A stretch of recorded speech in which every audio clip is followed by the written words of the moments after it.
The Spanish Announce Table. What up, bitch ass? This is episode 328 of The Spanish Announce Table, QT Marshall's favorite podcast. God, Quad Track Marshall, sorry, man, we were going to get you on. I know we promised, but we've got so many Tweet the Tables, which is an interactive segment that we like to play with the fans. There's so many of those because of the WrestleMania, the AEW Dynamite, all that stuff. We're going to have to push this time, but Quentin Tarantino, Marshall, we love you. Our biggest internet fan, would you say? Yeah, QT Marshall is just one of our biggest supporters on online, Twitter specifically. So thank you so much, QT. But we can't get to you this week, but we will get to you eventually. Promise. Hey, let's get right Promise. to the breaking news. Tim, I think you got that queued up for us. Some breaking news think as that? we just started You think the that? Spanish Announce Table. WWE. Hey, look. Before you get it pulled up here, because I have it pulled up like you thought, because I'm Okay. a genius. You know what I mean? They're good to hear. So let's get right to it. Professional. This is some breaking news as we just started recording. Tim, you're better at reading the news than I am, so let's get it right into it. Well, even though we have an extension due to coronavirus and how great we handle that in the United States, it's tax day, the axe day in the WWE world. And no, I'm not talking about IRS, though I might be talking about a son.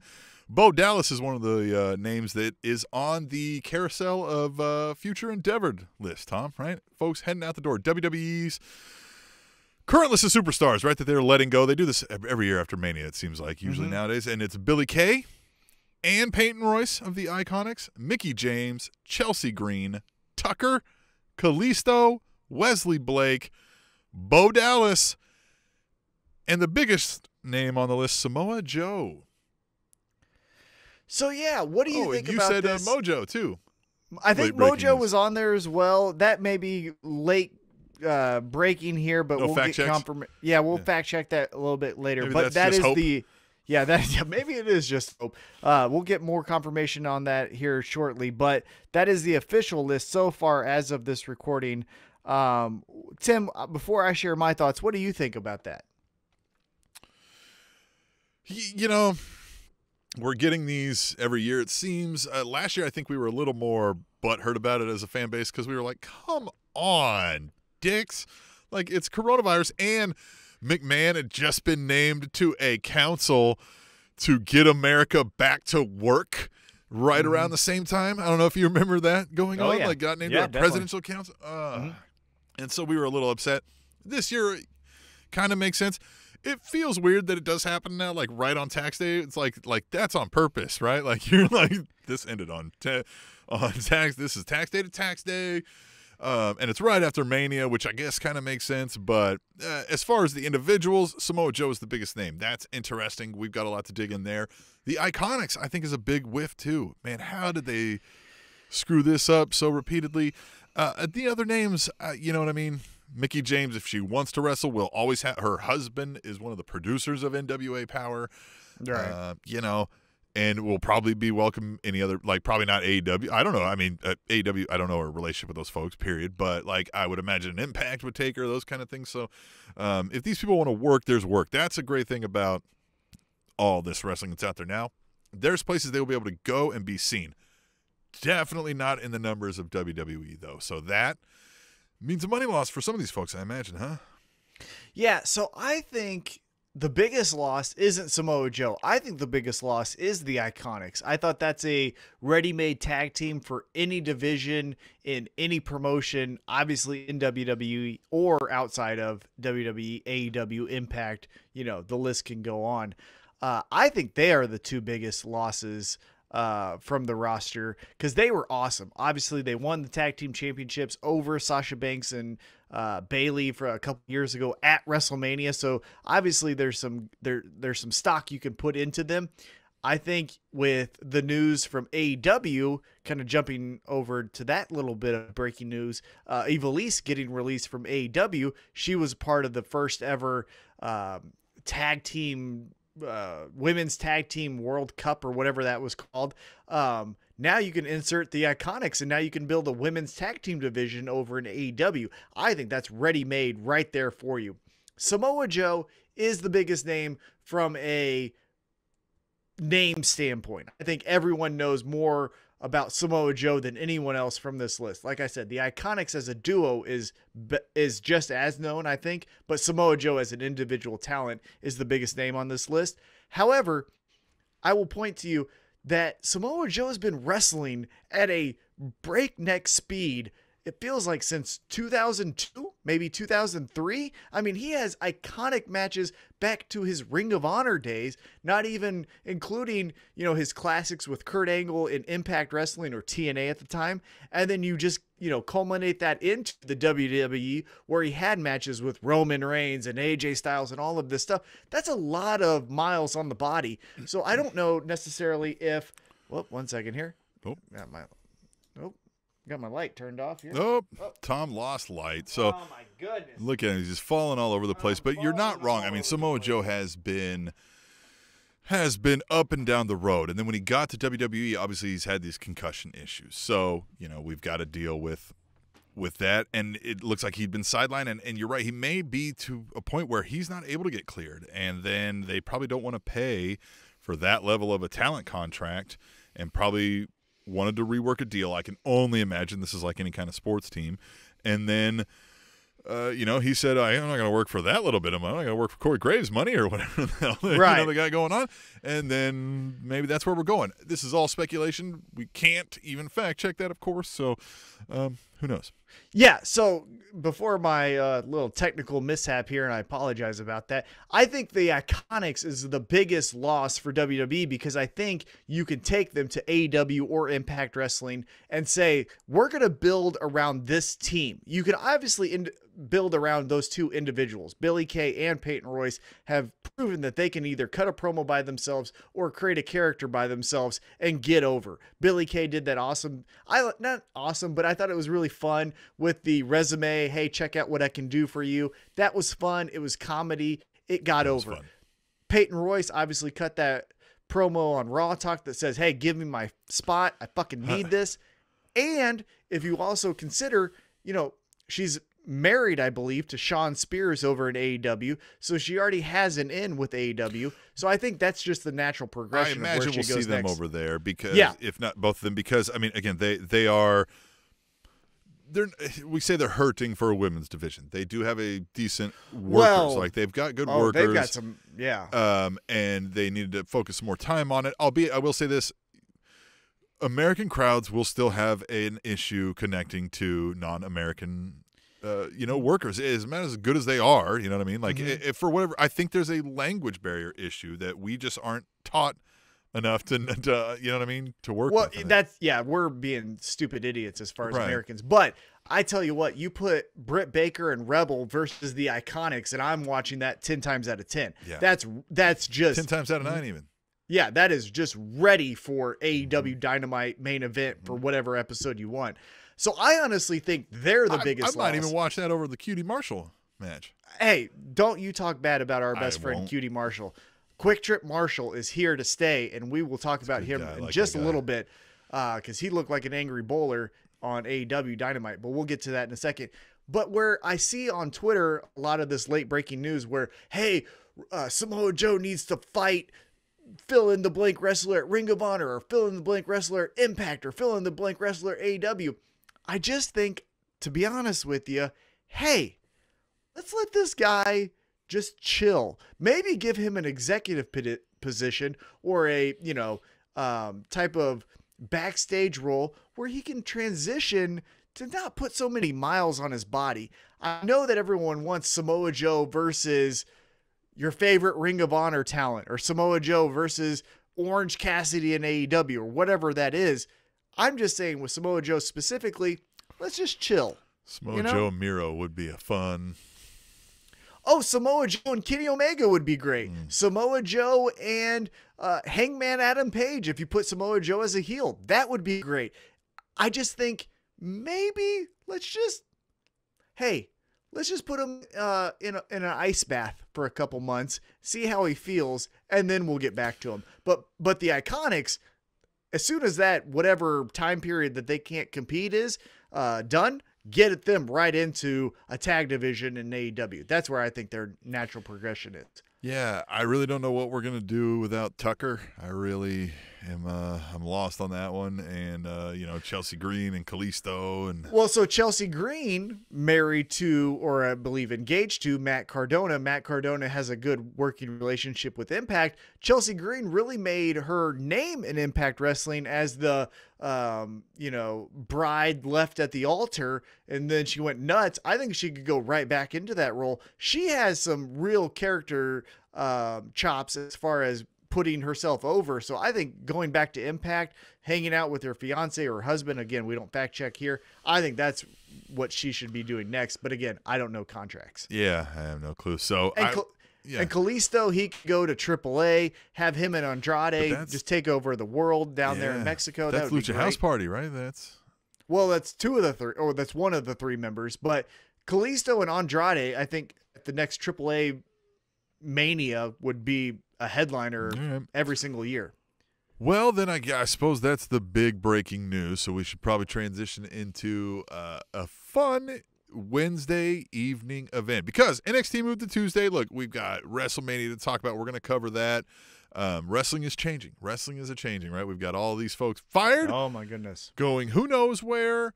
NXT has moved to Tuesday nights. Dynamite's here. They've got Dark 2. They've got all kinds of shit going on right now. They've got another YouTube show going on. It's crazy, Tom. It's crazy. I tell you what, it's crazy. We could spend 6 hours just talking about all the pro wrestling that happened this past week. But as you mentioned, we are an AEW Dynamite focused podcast. So let's get into a recap of AEW Dynamite. Oh, Tom. Tom, you know what these are? What is that? You know what these are? I don't. Tom, you would know what these are if you're a good podcast host. Well, I am not. These are notes, Tom. I took notes. Ooh. All right. Notes. Well, then let's get right into it. So we kicked off AEW Dynamite with the promo, which was a little bit out of left field because typically they just start with the action. We started off with a promo from the Young Bucks, essentially having them reason with us why they picked Kenny Omega over Jon Moxley. And this was okay. I thought it was good. It was a good mix-up of, instead of just saying, your first bout, this person versus this person, which is always good as well, it was a good change-up as far as format. But the Young Bucks saying, hey, we picked our friends. That's who we're always going to go with. Jon Moxley isn't our friend. He can go fuck off. What did you think about the opening promo from the Young Bucks? I liked the opening promo, and this is where I was sitting. I was like, all right, Young Buck 1 here's got a pretty decent gab here. Like, he's got a good reasoning for what he's saying. It makes sense, right? And he's like, got a little bravado, a little bit of swag, and then they're like, then they mentioned that word, the old Young Bucks, and that kind of threw me for a loop. I was like, that doesn't make any sense. And so I was like, okay, man, fine. We're going to run with that on the podcast. I was like, we're going to talk about that a lot. And then he was like, well, we're going to show them that we mean business or whatever, right? I'm paraphrasing, right? And they start cutting the tassels. And I'm like, okay, that's probably a good move to cut the tassels, right? I'm not going to fault you for cutting the tassels.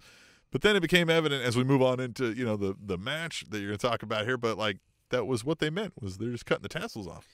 So here's the thing that I even said on our Twitter handle @TableShow, and as longtime listeners know, and if you're a first-time listener, follow us at Table Show. Yeah, exactly. But if you're a first-time listener, follow us on Wednesday nights. We do live tweet during AEW Dynamite, and I handled it this week. What I mentioned is if you're a fan of AEW Dynamite, which Tim, you and I are, right? Right. We enjoy AEW Dynamite. That is our jam. We like it. As Wrestle Talk says, jam that jam. We're all about it. But if you don't know before AEW, you don't understand what the Bucks are doing. So while it's symbolic that they're cutting the tassels, if you don't know the Young Bucks from their days in Ring of Honor or their days in New Japan, which I understand there is a segment that does. There is a segment of Young Buck fans that have followed him back from when they were Generation Me and Impact, and now they're here in AEW. I get that. But for the rest of us, Tim and I, we don't know that history. So for you to just cut tassels and then to say we're coming out in white, black, and grays, that doesn't mean fucking shit to us. So, like, I get it, and thank you for doing something new and trying something to keep us invested into your characters, but you have to explain to the audience what this means, because to me, I didn't know what the fuck. Who cares? It's tassels. Because to me now, all it looks like is now you came out and staring me into the camera like this. Well, and I'm just like, I don't. It also doesn't make sense because Young Buck 1 had fucking tassels on his headband. Yeah. So you just took it from your fucking arms and put it on your head? I don't give a shit. And let's talk about this. It's one thing to come out as the Young Bucks in 2021 looking like the Rock and Roll Express in 2021 when your faces, right? You'll get a pass on that. But if you're going to do it as heels, should have been some haircuts involved. There should have been something else going on here. Yeah, so let's get right into it. Actually, before, though, we get into the match, we did have Mike Tyson saying that he was going to be the enforcer tonight on a match between Chris Jericho and FTR1 or FTR2. I think it was FTR1. But before he even got to finish his sentence, MJF came out. Loved this promo. Because one thing that he did here is he said, hey, Mike Tyson, heard you're really tough. My dad was a big fan. You were a kid the last time you were relevant.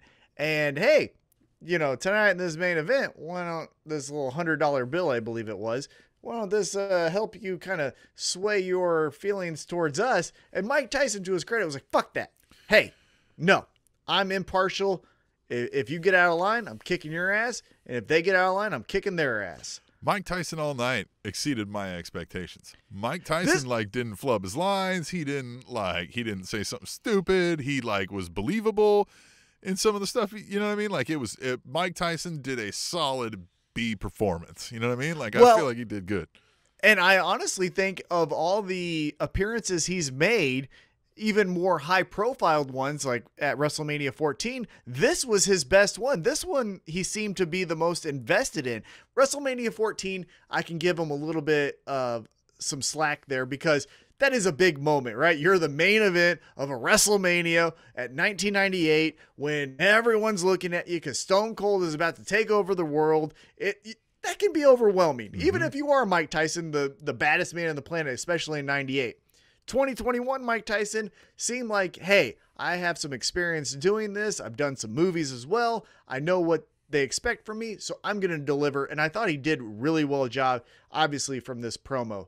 So now let's move into the AEW World Tag Team Championship match. It was the old Young Bucks taking on Pac and Rey Fenix.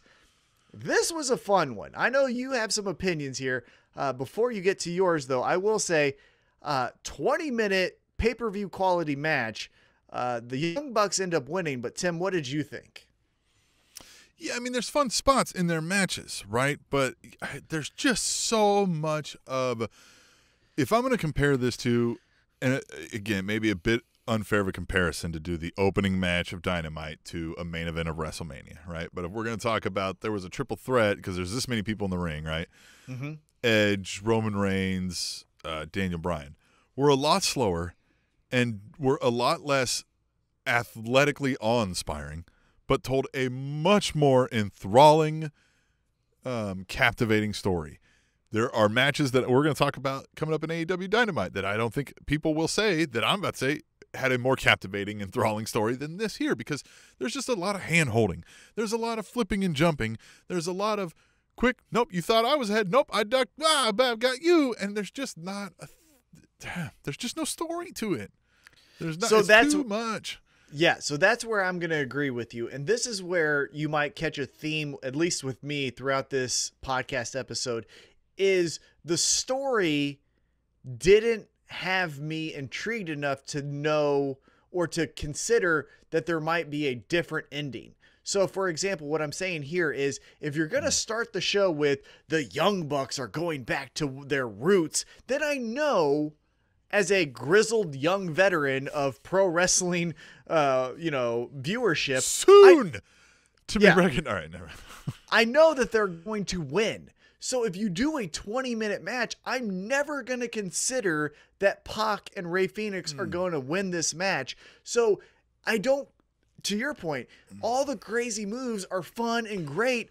I never once considered that Pac or Rey Fenix would get the pinfall victory. Now, what I will say is the Young Bucks did a good job of saying, like, hey, you saw a couple weeks ago when I was doing the babyface stuff. Now we're going to do the MJF stuff that we like, where Young Buck 1, who I think is Matt Jackson, acted as if he was getting the hot tag, and then he jumps in and he does all this stuff. If MJF does that, we're putting that over, right? That was a good heel move. So the heel things that they did in this match are an A+.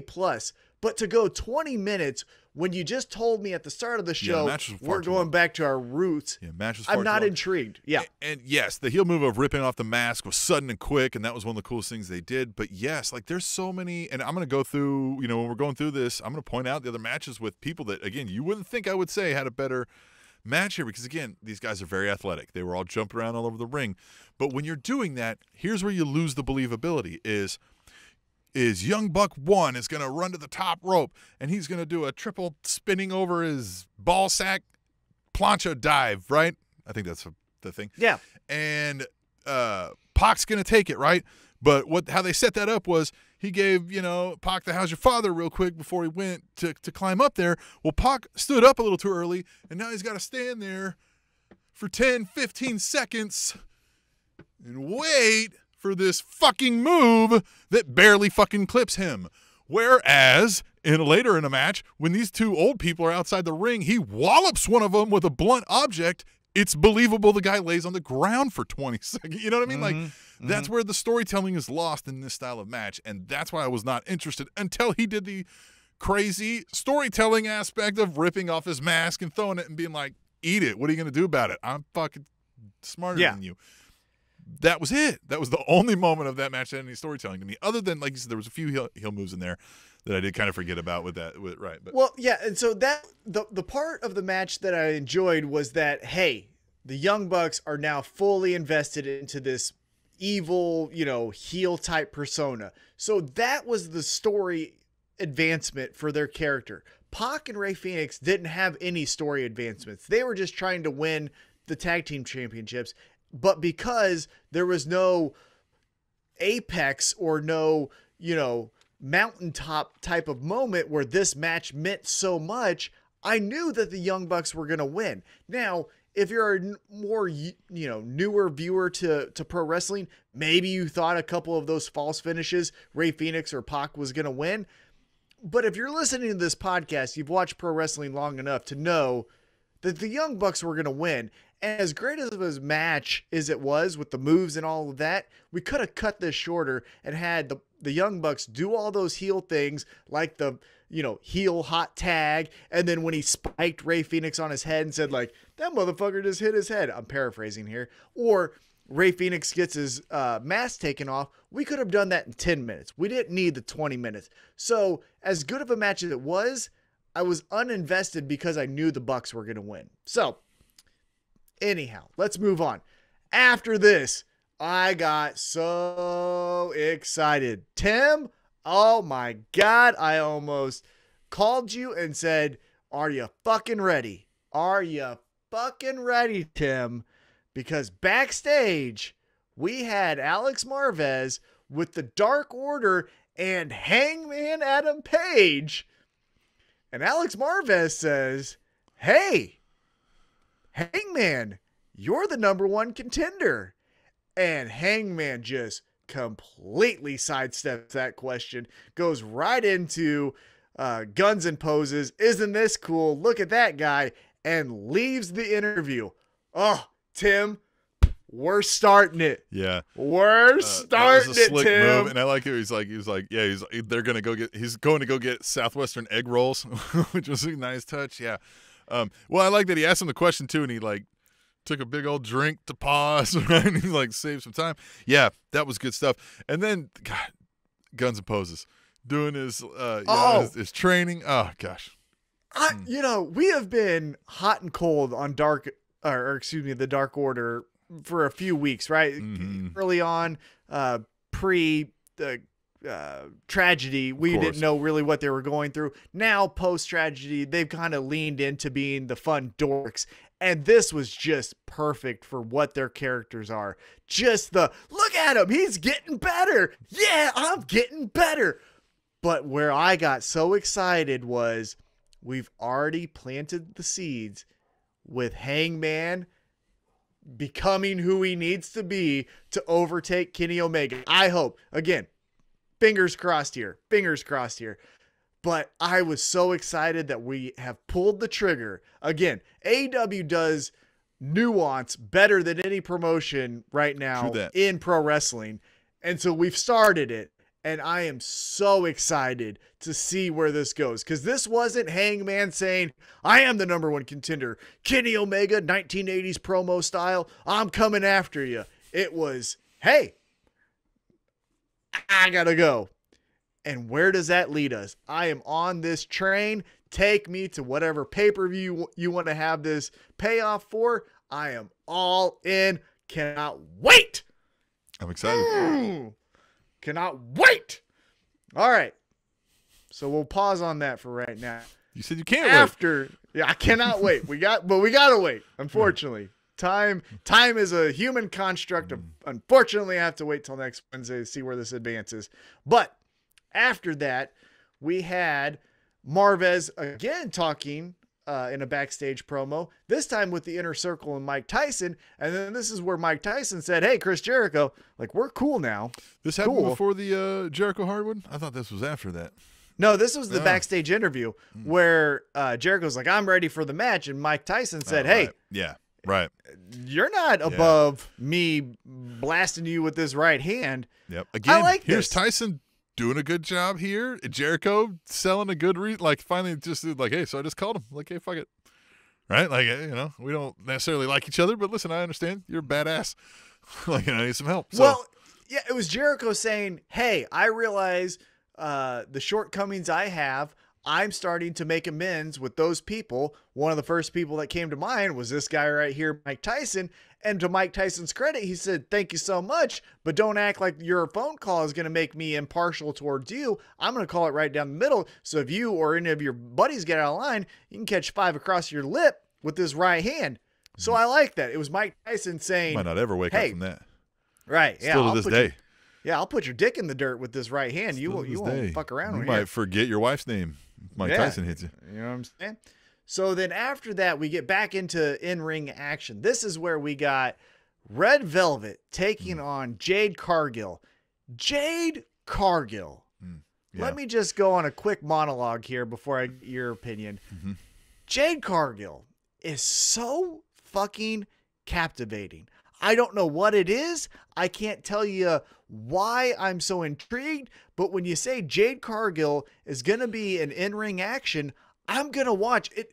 Now, I'm not saying it's to this level. I'm not saying it's to all-time great, but it feels a lot like Goldberg, where it's a physical specimen going to walk into a ring and do things that maybe I've never seen before, or something that I have seen before, but is going to be so impressive.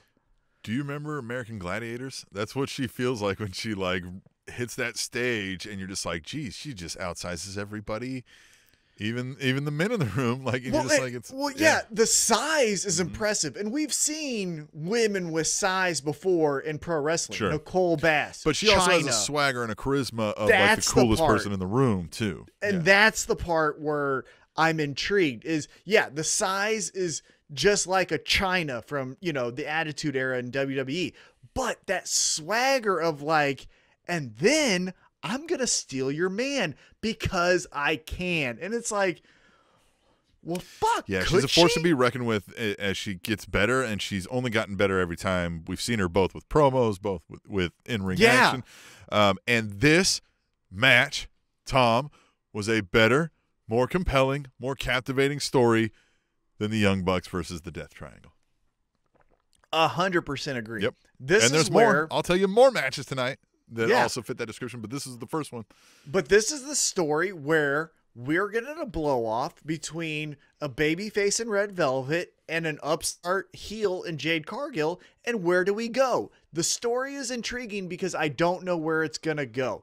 Just as I mentioned with the start of the show, we got the promo from the Young Bucks. So A to B to C would tell you the Young Bucks are going to retain their tag team championships. In this match, I couldn't tell you before it happened. If you were to say, hey, if you have $20 that you never want to see again, who you putting your money on? I wouldn't tell you I'm confident in either lady winning because I don't know where the story's going. So with that already set, I'm interested in the outcome. Now, the action was great and it was really fun, but because of the story told going into the match, I'm now more emotionally invested. Mm-hmm. I like that. I agree. But so we get Jade Cargill gets the victory. It looks like she has now put Red Velvet in the back of her rearview mirror. Credit to Red Velvet, though. I am talking a lot about Jade Cargill. Red Velvet is another person that I even said this again on our Twitter at Table Show here. You know, the two feuds that are defining AEW's women's division right now is Thunder Rosa and Britt Baker and Red Velvet and Jade Cargill. And those are two feuds you can build pillars on that says our women's division is now something that isn't a weak point in our promotion. You know, as we've said for many weeks, the women's division is kind of, right, the Achilles heel. But let's go into next week, what we already have kind of ready-made for us here. We still have Nyla Rose, that is, you know, the native beast that you could just plug and play at any point, and that's going to be captivating television. You now have Red Velvet, Jade Cargill, Tay Conti, the champion Sheeta. I haven't even mentioned Thunder Rosa or Britt Baker. Those are 7 women right there that you can put on your television, and someone's going to be intrigued.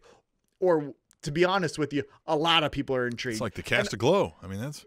And I haven't even got into their international talent over in Japan who hasn't been able to come over because of COVID restrictions. So, like, I don't think the women's division is that Achilles heel that we've always said, like, AEW does so good except for the women's division. I don't think you can say that anymore. Yeah, probably not. All right, so then after Jade Cargill gets the victory, we had Tony Schiavone backstage with Britt Baker, and Britt Baker gave you the breakdown of the rankings for AEW's women's division, and she said, hey, look, Red Velvet, she just lost, so fuck that bitch. I'm still winning. You're going to see me on Elevation. I got 2 more wins than her. Yeah, and you're going to see me on Elevation this Monday, which is a good plug to get you invested into Monday's show on YouTube, and I'm going to get a victory there, so in no time flat, your DMD is going to be getting the #1 contender spot. I thought this was great, especially right out of that women's match. You get Britt Baker to say, like, that was cool, but don't forget this lady here. I know heel versus heel is very difficult to do, especially in 2021, but a Jade Cargill, Britt Baker match, I'm not saying we should do it next week, but I'm not saying we shouldn't do it ever, because that's something I'm interested in. Well, you'd want to do it while she still has Reba Rebel with her. You know what I mean? Because you're going to have that fighting from underneath thing on her aspect of it. But that could be a way to turn the DMD face when need be. Yeah, whenever you're ready to say, hey, our DMD is going to be the champ, and then we're going to make her the baby face of the women's division. Yeah, I think Jade Cargill is like, all right, then let me turn her baby face, because I'll give her a little how's your mother to the gut, and we'll see what happens here. Speaking of how's your fathers, we got Anthony Ogogo making his in-ring debut against Cole Carter. He gave him old pant shitter to the stomach there. Yeah. That's quick work for Anthony Ogogo. Match. Yeah. What did you think of Anthony Ogogo? Are you interested? I am interested. He, you know, like you said, he's a world-renowned athlete. So Olympic medalist. He seems like he kind of gets the idea of the showmanship and the swagger. So could be the sky's the limit for this guy, it seems like. Again, from this factory faction that we're going to call him, and again, I think the fuckwads with qualifying transaction marshal. Yeah, and again, I think the fuckwads is a better name for him, but hey, we'll go with the factory. That's AEW's decision. You should be consulting with us, but you know, we'll let this one pass. Court marshal is he's a smart guy. We know that. He's a good friend of it. We're going to get you on, buddy, next time. Sorry. Next time we'll get you. He knows what he's doing. So. Hey, and I didn't mention this, but Anthony Ogogo versus Cole Carter. Anthony Ogogo accompanied by the angry bowler, Quick Trip Marshall, looking like he couldn't pick up that 7-10 split with that fucking bowling shirt that he had on there. Looking like he was getting ready to play Paul Blart's little brother in the third Paul Blart movie. Yeah, you know, and if he wasn't on the... Is there 3 of those already? Sure. let's say it. We don't fact check here. Like Home if Alone he wasn't 7. bowling, I for sure would think he was at least playing bags or a game of pickleball because he was ready for some type of activity that involved the geriatric community. But very happy to see Anthony Ogogo get that victory. And then after that match, we got a video package from Miro. And Miro says, hey, Kip, we lost the Arcade Anarchy, and that stinks. Haven't heard from you, pal. And what the hell? And I'm about to go on a rampage, so you're either with me or you're not. This is fun. I'm excited to get Miro away from Sabian and Ford, not because they're bad, but just because it was weird that that's how we got introduced to Miro, was with these people also, and he's kind of there to support their storyline, which is weird, right? This guy, I think we expected when he showed up somewhere was going to be, near the top, and then all of a sudden was just in this thing. It was interesting. Yeah, I think it was slowest play for a biggest signee that AEW's done so far, where, you look at other signees like Sting or Christian Cage, and they've went right to the top, or John Moxley, for example, and they went right to the top with a, main event or mid upper tier main event story. And you had Miro kind of curtain jerker mid card status, even though they did get that main event with the Arcade Anarchy story. But yeah, now we'll see where Miro goes. I'm interested to see if we get a payoff with this. Does Miro just say, hey, Kip, I haven't heard from you, so fuck off, I'm going to go do my own thing? Or do we do the Miro says, Kip, still haven't heard from you, starting to get mad, and now we get a Kip Sabian versus Miro match? Because if you want to get Miro over, I think Kip Sabian being that ping pong off of the ropes is the perfect way to do it. And credit to Kip Sabian, I think he can get Miro's offense over in that type of match. Oh, I'm just interested. The selling from him on that will be intense. I'm just interested in to where, okay, so let's just hypothetically say that is where we go, right? Kip Sabian loses to Miro at fill-in-the-blank pay-per-view. Where does Miro go? Does he go heavyweight championship? Does he go TNT championship? Would you be interested in, let's just say everything stays the same, Miro versus Darby Allin? Because that would be a very similar thing, right? Where Darby Allin's going to kill himself in this match, but it's going to get Miro over, because no matter how much you try to kill yourself, Miro will still kill you. Yeah. You know what I mean? That might even be the line he says. I don't know. We'll see. Yeah. So, yeah, Miro gives us this promo saying, Kip Sabian, where you at, homie? Then after that, we get right back into in-ring action. We get Chris Jericho versus Dak Harwood with Mike Tyson as the rings. Dax the Axe. Dax the Axe. That's what we're calling him. Sure. FTR1 with Mike Tyson as the ringside enforcer. This was fun. It was a little clunky, but I thought it was fun. But this is a perfect use of, and I'm going to use this analogy again later in another match, but this is the perfect use of a veteran guy like Chris Jericho in this brawling style match, because it's going to be a slower pace. It's going to hide some of those athleticism degradations, right, that we've had from age. Like, I don't know what that's about, but you know what I'm talking about. And so I thought that was good. And, again, the storytelling is there, and the commentators did a good job, specifically of Excalibur, bringing that in, where they kind of hit on, like, hey, this is the first time these guys are squaring off. Hey, it's 1-0. You know what I mean? Like, we're going to see more of this. This is about to get bloody, etc. Yeah, and towards the end of this match, we get some pandemonium here. We get the Pinnacle and the Inner Circle brawling onto the outside of the ring. We get Mike Tyson. I don't know if he connected with the FTR2, but it damn near looked like he connected, did. But I feel like he was, he didn't give pulled him the it whole, back maybe, but he didn't. But FTR2 sold that like a motherfucker. Credit to him. I can't remember his name. Is it Cash? Is it Axe? Is it Smash? I don't know what the fuck it is. But FTR2 laid out Dax Harwood and QT Marshall. Yeah, QT Marshall getting laid out here by Mike Tyson, maybe. Sure. No. Hey, wasn't him. We're going to go with that because, again, we don't fact check here. Yeah. But Chris Jericho gets the victory using the Judas effect. So 1-0 in the war between Inner Circle and the Pinnacle. Post-match, we did have, I thought maybe unnecessary. Again, TV time is so valuable. I don't think that this was really needed, but we did get Chris Jericho saying that Mike Tyson is now an honorary member or whatever he said of the Inner Circle. Yeah, that was for they're going to show that on TNT and USA and Sports Illustrated, and then they'll be like, oh, it'll be a little video in a thing that shows up on your Facebook feed, and so and you'll see it right there. Right there. I don't know where we're at, but right there. I don't know where we're going either. Watch us on YouTube. If you're only listening to the audio podcast, you kind of suck. You should check us out, youtube.com/SpanishAnnounceTube.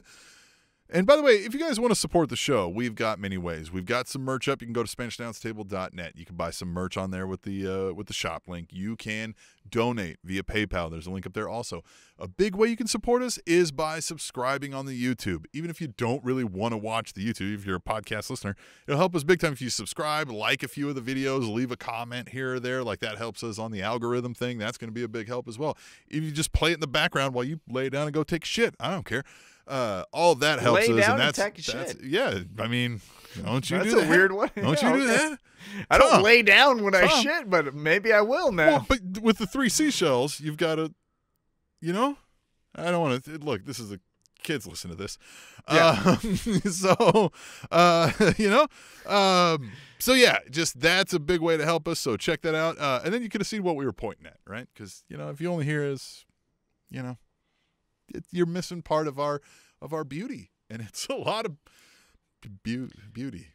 Hey, we didn't put all these lights here for you to fucking listen to a stream. A lot of fucking lights. It's like God, I'm so hot. So let's go back to AEW Dynamite here. Backstage again, we had Alex Marvez. This time talking to Kenny Omega and the Elite. Yeah, and I saw I was live tweeting on our Twitter page at Table Show. I saw a lot of comments of, so great to see the cool Elite back.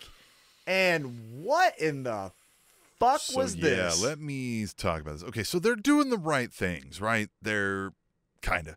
Here's the thing. I can't shake the feeling when I watch this super elite group, the Young Bullet Buck Brothers Club thing, right? Of the I can't shake the feeling I always get, and that is this is a bunch of fucking dorks cosplaying as what they think cool guys are supposed to be.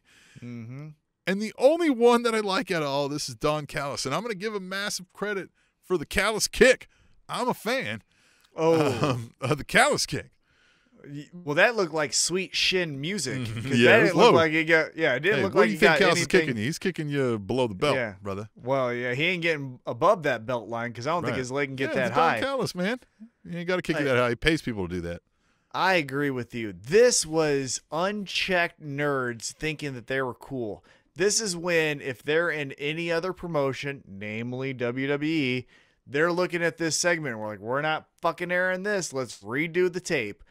And it's mainly, again, for me, the Young Bucks.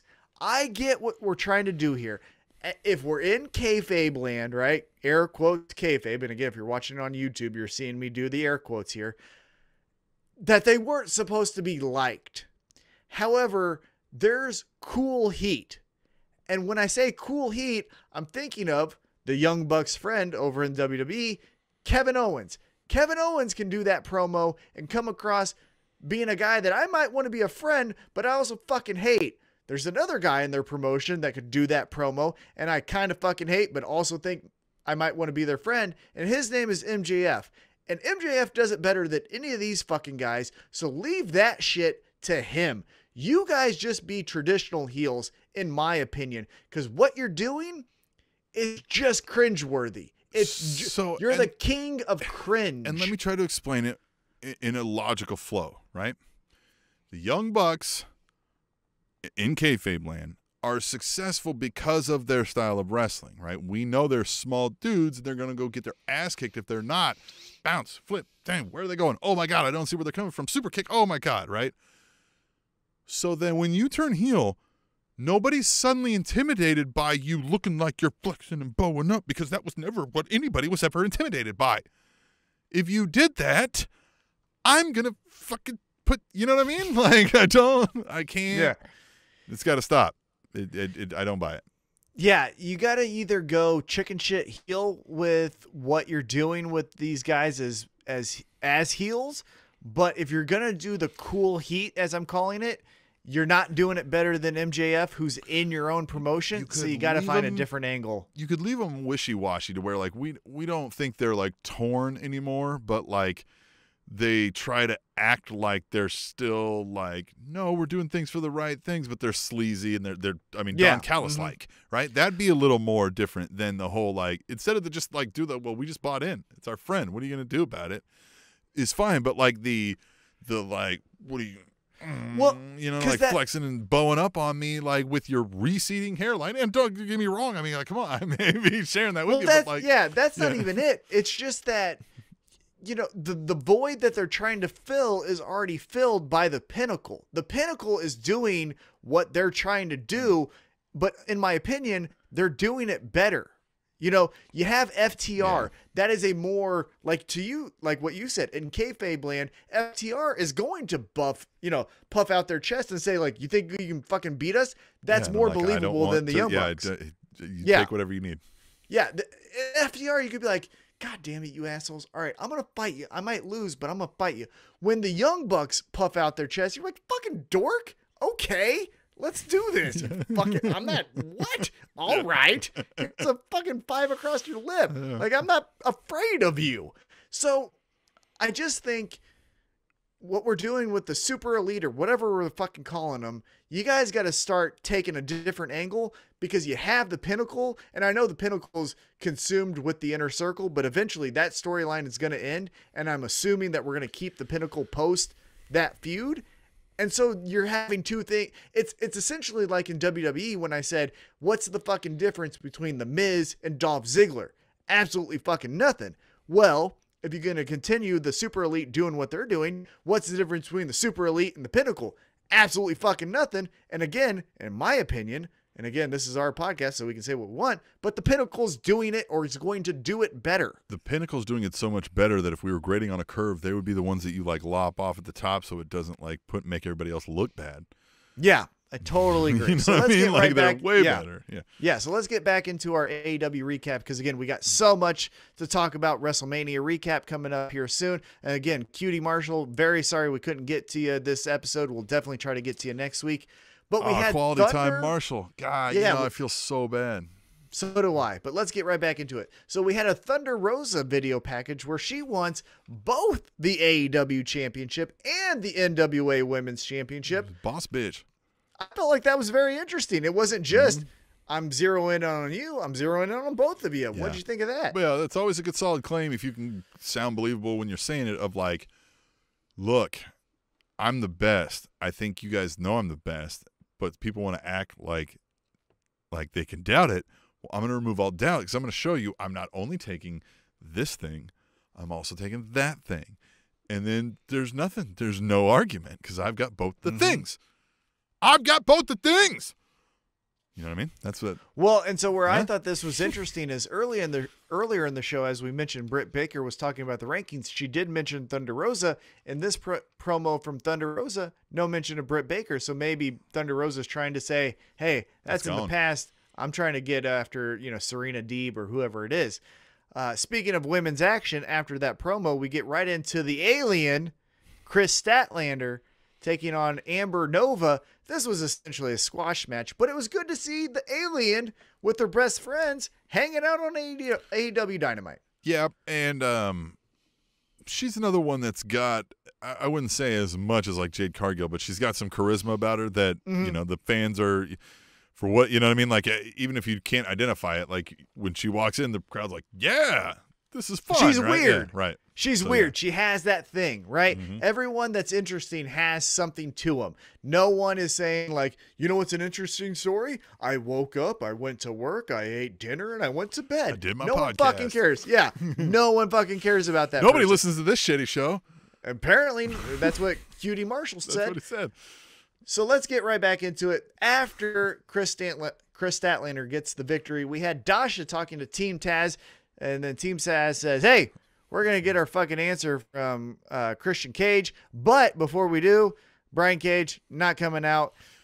Ricky Starks, you're not coming he out. said that to Ricky Starks first. That was the fun thing, and he was like, "What?" And he was like, "Yeah, you're a little hot, right? Yeah, you're a little crazy right now. It's best if you stay back." He's like, "Fine, I agree with you." And Brian Keith's like, "Yeah, man, come on, you're really being a bit much." And he's like, "Yeah, you know what? Actually, I didn't want to say this here, but like, you should stay back here too." That was super fun. I liked it, and again, it gave more of a spotlight now to Powerhouse Hobbs, Hook, which. Well, let's get right into it. So after the commercial break, Christian Cage comes out with Tony Schiavone. Christian Cage, I thought was kind of cool. Mentioned that I don't think he's ever been interviewed by Tony Schiavone before, which is kind of interesting. Two worlds colliding here on AEW Dynamite. But before he could even get that full answer out of his mouth, we had Team Taz interrupt and say, "Christian Cage, time to put up or shut up." And Christian Cage says, "I'm out. I'm not doing this." I liked how Christian Cage said, "I'm glad that I'm telling you this while you're on the stairs because that we're at eye level." Taz, being just the bitter old man, says, "Hey, if I had my wallet with all the money in it, I would be 10 times the size of you." Christian Cage immediately says, "Oh, all that bingo hall money?" Yeah. And just like, motherfucker. Oh, I love how Taz, though. He's like, "Yeah, other money too." Other money, motherfucker. I got other money. Which he does. Taz might probably makes more money than Christian does, if I had to guess. Well, man. yeah, but with I his mean, CBS money and all that shit. It's just interesting to see these two, legends, and I don't necessarily need to use air quotes, but what I'm saying is just legends of pro wrestling kind of talking bad about each other. It leads right into Powerhouse Hobbs saying, "Hey, Christian Cage, you said no? Now I got to beat your ass. I got to do this, pal, and you're about to get your ass whipped." Now you're about to get powerhoused. And I like this. This is a great use of a talent that you're aware of if you're a casual fan in Christian Cage, and then saying, "Who the fuck is that other guy beating his ass?" Well, and Taz is there. It was intimidating. And then they're talking about like Taz's son, but all you keep seeing is this Powerhouse Hobbs powerhousing. Yeah.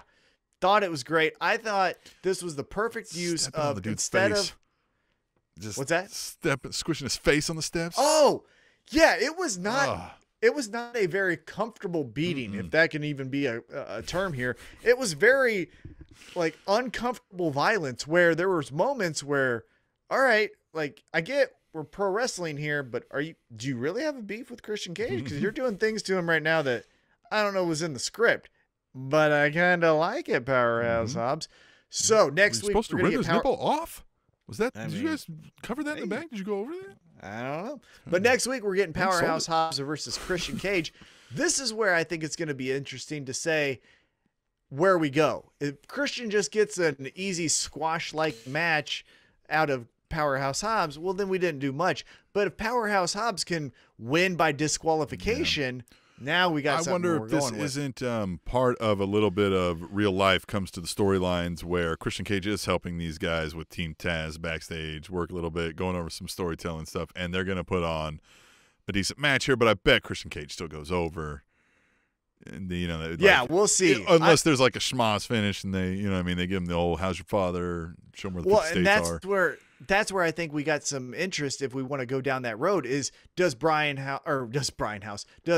Cage or does Ricky Starks come out and say, "Hey, Powerhouse, don't you need some help?" And he's like, "No, I don't fucking need your help." And then that costs him the match. And now we got some more turmoil in Team Taz. So I'm interested in that for next week. But let's move right into the main event of AEW Dynamite for the TNT Championship.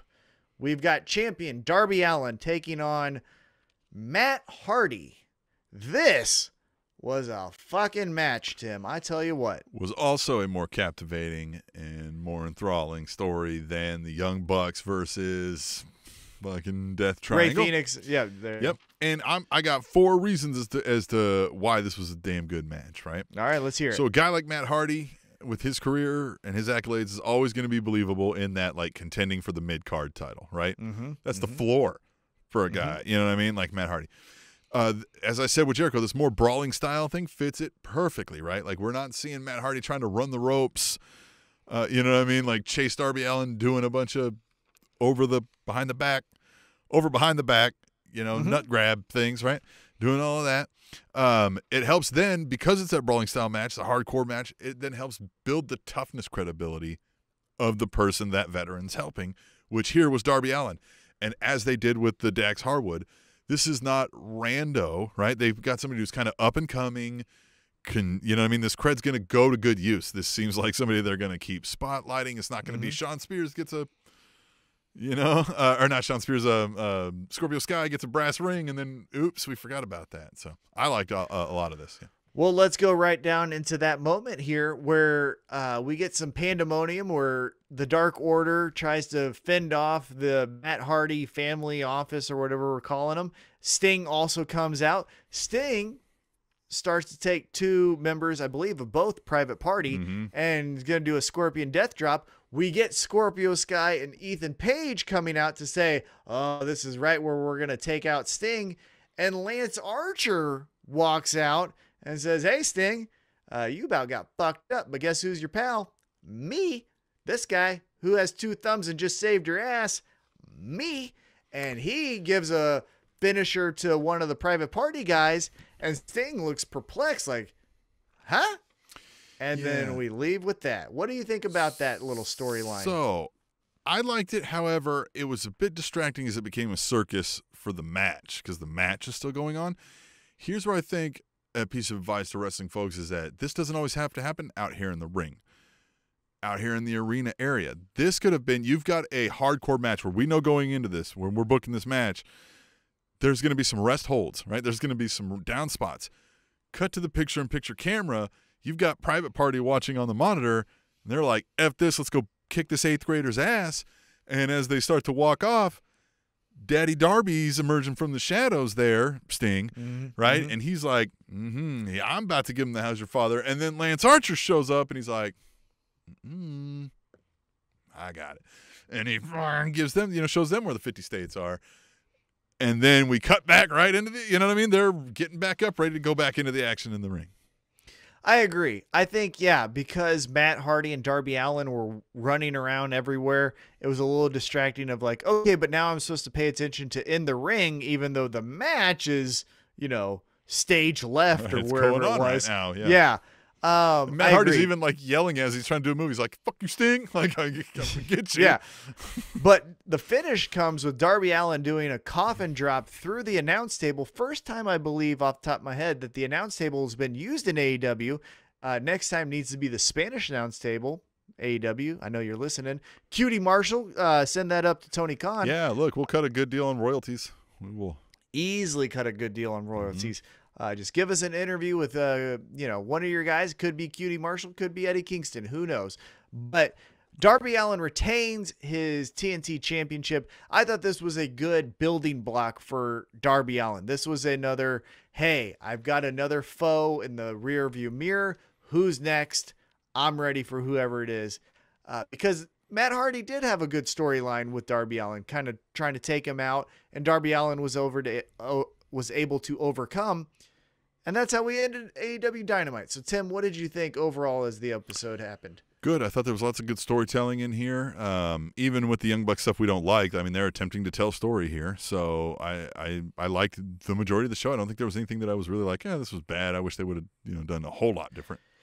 Yeah, for the standards that AEW Dynamite has set, I thought this was on par with every other episode that they've done. I don't think that this is going to be a lasting memory type of episode where, Thunder Rosa took on Britt Baker in the Lights Out match, anything of that realm. But I did think this was another match that if you're a Darby Allin fan, or maybe if you're on the fence on Darby Allin, you're going to be sold on, okay, this is the TNT champ. So I thought it was a very good episode. Again, Christian Cage getting taken out by a young up-and-comer by Powerhouse Hobbs. That was a good move. The Young Bucks finally going into a full heel mode, I thought was very good as well. Even though, again, you didn't explain why the tassels being cut was so important. And that's splitting hairs, to be honest with you. It's splitting hairs, but again, as a viewer of only AEW Dynamite, I don't understand what the tassels mean to the Young Bucks. Do a little bit better explaining that. But overall, as an episode, thought it was really good. Can't be one of my favorites because it didn't have Eddie Kingston, so that's just off top. Just going to say that. But again, another solid episode of AEW Dynamite. Well, then we will kick it over to another big story that happened this week. And it's interesting the turn that this event has taken. This would have been everything we led with, was the review of this event. And I feel like we're not even going to touch on everything in this event now, because it's interesting. Again, I say again, we talked about this off air before we started recording, but it's not even that the show was bad per se. No, it was not. Yeah. It just, and I took some heat on Twitter, which I'm totally fine with, for some of my comments. Never. Right? Me getting into some controversy or in a spat with someone who listens to the podcast, which, again, thank you for listening to the podcast. Who would have thought? However, I thought of this event, which is WrestleMania. I thought the best way to describe the overall WrestleMania experience was ordinary. I didn't think it was bad. I didn't think anything about the show was bad, except for the women's tag team title matches. The one match on night one to get the tag team #1 contender, and then the tag team championship match itself on night 2. Get the fuck out of here. I didn't need either one of those. Well, outside of that, though, it was fine. So, in interesting beginnings, because all right, here we are. So first live crowd in over a year. First, live crowd WrestleMania in over a year, and we get the rain delay. So it's just, it's laughable, but they're cutting good promos, they're killing time. Very good promos. Yeah. And those were not scripted. So like as we're breaking kayfabe here, let's go down that avenue. Let's do it. WWE. Yeah.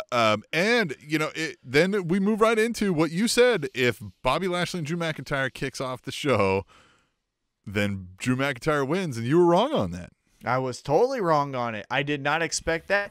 I thought that was a good swerve. Again, the conventional wisdom I thought was going to be, because we're kicking it off, Drew McIntyre gets the cheers from the fans. We didn't get that. That was interesting. It got me more intrigued for the rest of the night. However, the match itself, fine.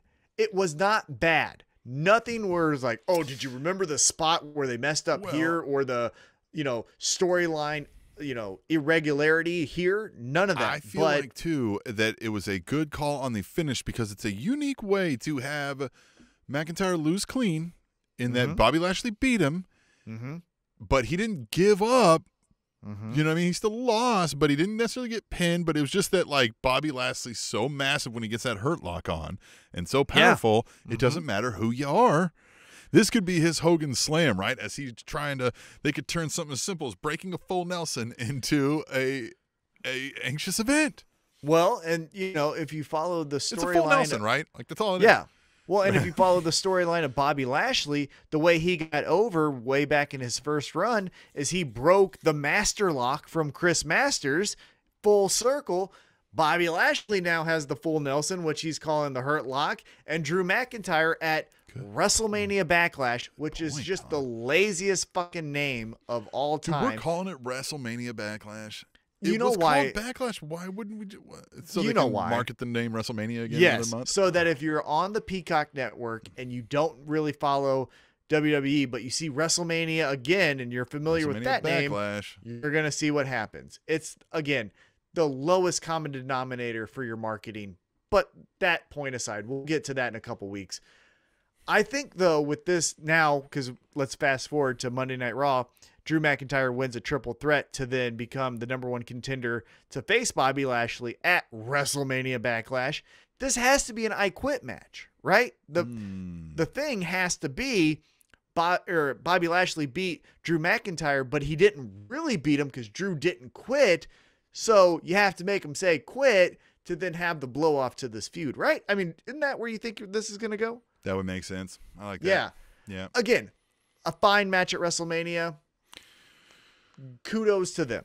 Cesaro, Seth Rollins. I think we knew where this was going. It kind of fit the bill. I mean, the swing, the interesting kind of aspect of they did a swing, but not a swing, right? Yeah. Cesaro. Cesaro. Yeah. Love Seth Rollins. Seth Rollins. His was one of the best, those promos we were talking about before the thing.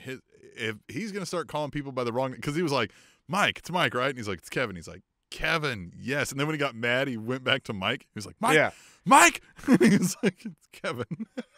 Well, and this, yeah, because then if you're creating the new wrinkle in the Seth Rollins holier than thou, and it doesn't become this like, I am a god, worship me, and it becomes more of like, everything's great. Hey, look at you there, face. Look at you there, face. We can get into some more fun with this, with the Seth Rollins character.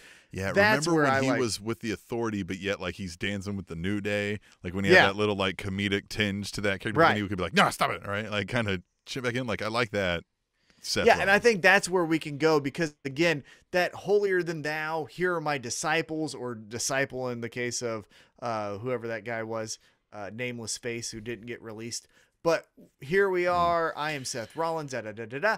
If we get away from that and just be like, hey, every time I go out, I won. It's like, you lost. Nope, didn't lose. I won. But here's the issue. They intended that to help put over Cesaro. And I don't know that it's going to do that much for it because there's not a story waiting in the wings for Cesaro that I'm aware of. That's true. The waiting in the wings post WrestleMania. Again, we record this on a Thursday night. Does Cesaro we don't know have a big match at WrestleMania Backlash? We don't know.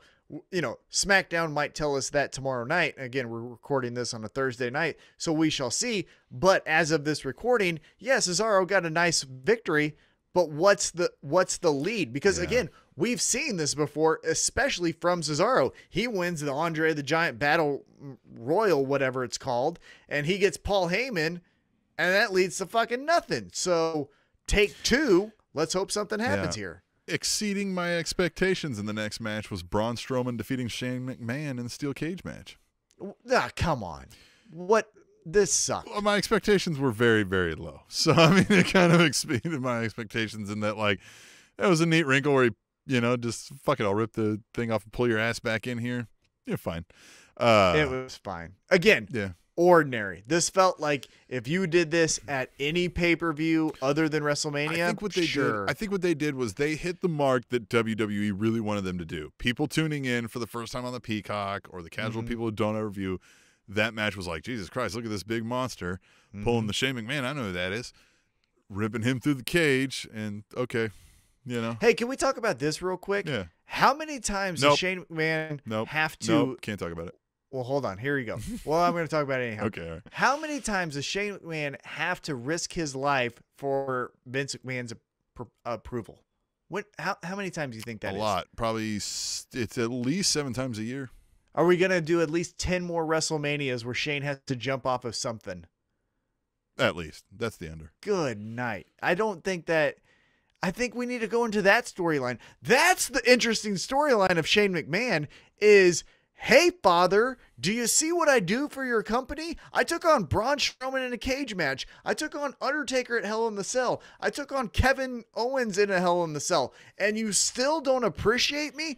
That is the interesting story. He always can bring up that double tweet side by side of where Vince McMahon is like congratulating Triple H and acting like he's the greatest thing that's ever walked earth. He's like, to his passion, his dedication, his whatever, right? And then the next one is, happy birthday, Shane McMahon. It's like all the tweets says, like, you know, you can bring that up and be like, you never appreciated me and I've killed myself for you.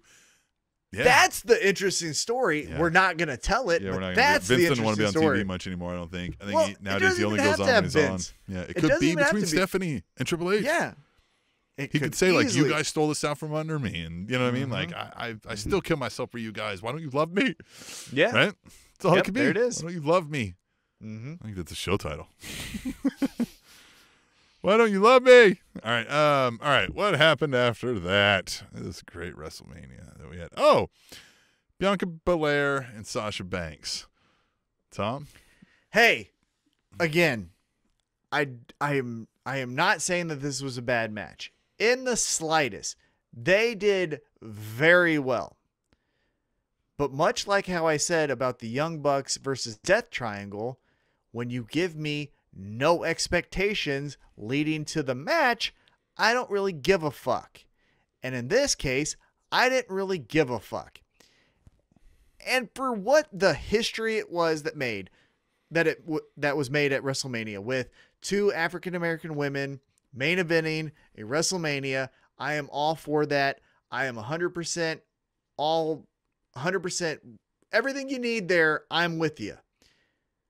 But two things. One, the story didn't warrant a WrestleMania main event, in my opinion. That story sucked. Can they get along? We've seen that 9 million times. It was tired, played out. And two, I said this on Twitter and I'll say it here on the podcast. Call me old-fashioned, but I'd rather my wrestlers cry after the fucking match, because if you cry before it in kayfabe world, I don't think you really want to fucking fight each other. So maybe hold your shit until you're done, because if this is real acting and real movies, we're calling take 2. So get your shit together and fucking be professionals.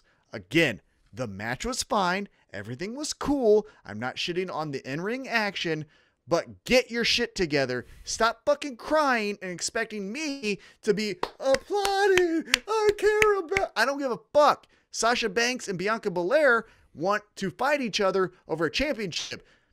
I don't know what their real names are. Let's just say it is Sasha Banks and Bianca Belair. But let's say those real people, I don't give a fuck about them. I'm watching a TV show. If it's Who Shot JR, and before the fucking person who shot JR goes like, this is a big moment for me because now I'm going to get over, and they fucking cry before they shoot the gun, who gives a fuck? It's even different if there's a moment like that mid-match when the match is going on and it is awesome, right? Like, and you go, all right. You know what I mean? But nothing happened. Right. Like, you guys get like... I get what you're saying, right? Like, I get what you're saying. Like, it's first time that we're celebrating Mania, and that's a huge achievement, and I can't believe I'm here, and that's great. But, like, the character, right? I don't believe you simultaneously are game ready to knock a motherfucker out, and are overwhelmed by the emotion of your accomplishment. That, yes, 100% agree. And also, that wasn't the fucking story you told me leading to WrestleMania. If you would have said... going into WrestleMania, the go-home show to Smackdown. Oh my God, you have to tune in. We're gonna go wrestle this up. It's going to be wrestle. Right. Yeah, it's going to be the first 2 African-American women fighting for the women's championship. This is a must-see moment. If you would have told me that storyline in kayfabe world, you can cry. Is better, right? Yeah, right. Yeah, you can cry a little bit. You almost should. But when you just tell me a fucking storyline of, can they coexist? I'm better than you. And then we get to it and they're fucking bawling. Get the fuck out of here. That's not, you know who didn't fucking cry on night 2? Edge. You know who didn't fucking cry on night 2? Roman Reigns. You know who didn't fucking cry on night 2? Rhea Ripley. So get your fucking shit together. I don't think that that's a moment. I think that's a botch when you fucking get all emotional. Because again, what if you fucked up every single move? What if that match was the shits? Mm-hmm. Then is the crying warranted? Yeah, absolutely fucking not. Yeah, right. So again, the match was fine. There are more matches from Sasha Banks' catalog that were better than that. In Bianca Belair's short career, that is probably her best career. But again, as she progresses, there's probably going to be better matches than that. So stop, you internet dorks, wanting to watch something and thinking it's historic because you fucking viewed it. It was ordinary. It was fine. It was a thumbs up. It was a move to the next show. It wasn't a classic. Yeah. Yeah, and we went into a kind of a deep dive on why 2 nights suck, so we don't need to do that again. We did that last week if you want to go listen. Yeah. But I still understand what you're saying. Like that, we tried the WrestleMania as an 8-hour event, and that sucked too. But like, you had 2 4 hours. Can we get like a 1 5-hour where we took the best of these 2? I can handle a 5-hour, I think. You know what I mean? Like WrestleMania. You know what I mean? Like it sounds like, you know what I mean? Like if you went 6 to 11, I get it. You know what I mean? Like you're the biggest company with 3 brands, right? Mm-hmm. So, sure, right? But, you know, like this was, you know, it's just... there was a lot of filler. There was a lot of filler that didn't need to be on your A+ show, which is WrestleMania. You didn't even cover the fucking women's number 1 contender match because it didn't need to be on there. Yeah, that's true. All right, so the next night rolls around, and we've got Randy Orton and The Fiend, which was weird.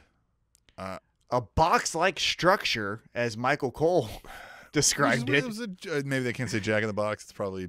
Maybe, but it's a fucking box. You can say box. This was okay. It Here's wasn't a what I'll say. box-like structure. It was a box, you jackass. Yeah. This is what I'll say about that. It was not great. However, everything leading up to the match, I'm in. The fucking entrance for Randy Orton where he poked fun at Mandy Rose the night before where he acts like he's going to slip. I thought that was fun, even though he's going into a match where he just burned someone alive and it's a crazy death figure, whatever, but he's Randy Orton. He can get away with it. And then Alexa Bliss doing the Jack in the Box thing, and then you see Bray Wyatt go through that transformation and then coming out of the fucking Jack in the Box. Thought it was cool. Then he does the big clothesline. After the clothesline, you fucking lost me. You're still looking like two rotisserie chickens fighting in a fucking warmer. Don't like that. Get rid of the red light. And you didn't explain that Alexa Bliss cost Bray Wyatt the match. That's what I didn't get. Yeah.